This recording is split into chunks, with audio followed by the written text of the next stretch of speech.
अस्सलामुअलैकुम। क्या हाल है सबका? उम्मीद है ठीक होंगे। चलो तो आज जल्दी से कहानी शुरू करते हैं। मेरा नाम अलीज़ा है।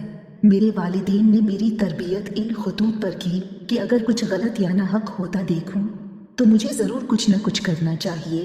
अपनी ज़ात तक और अपने के लिए जीना नहायत बुज़दिली का काम है। कुदरती तौर पर ऐसी तबीयत थी, सो खून में भी यही आदत मिल गई जहाँ कहीं किसी के साथ ज़्यादती हो रही हो।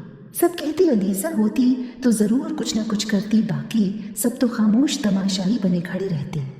जबकि मैं अपने लड़की होने से भी न डरती और जिस भी तर्ज का मामला हो मैं उसमें कूद पड़ती।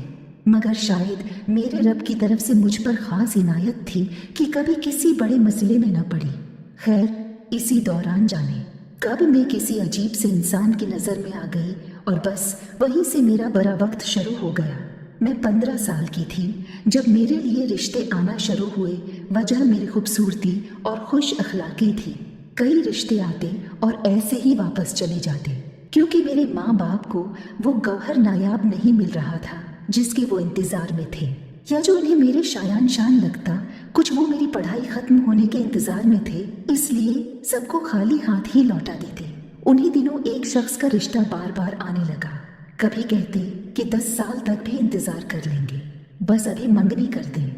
वो हर शर्त मानने को तैयार थे क्योंकि बकूल इस औरत के कि बेटे ने मुझे किसी बाजार में देखा था और मैं तभी उसके दिल में घर कर गई थी।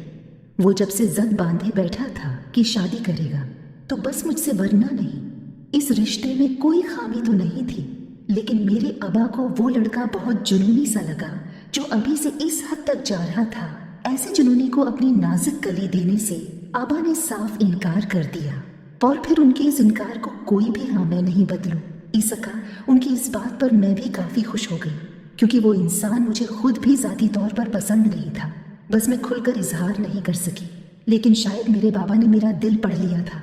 इस वाक़ये को कुछ अरसा बीत गया था और ये बात अब काफ़ी पुरानी हो गई, लेकिन अब भी मुझे कभी कभी लगता कि मुझ पर मुसलसल 2 आंखें लगी हैं जो मेरी तमाम हरकत और सुकनात पर नज़र रखे हुए हैं। लेकिन मैं उसे अपना वो हम समझ कर झटक देती और उस तरह ये तमाम सोचें मेरे जहन से निकल गई और देखते ही देखते 5 साल गुजर गए, लेकिन एक दिन तो उसने हद ही कर दी। प्यारे दोस्तों, अगर आप उस कहानी को मज़ीद देखना चाहते हो तो मेरे चैनल को सब्सक्राइब कर दें और कमेंट्स भी ज़रूर करें।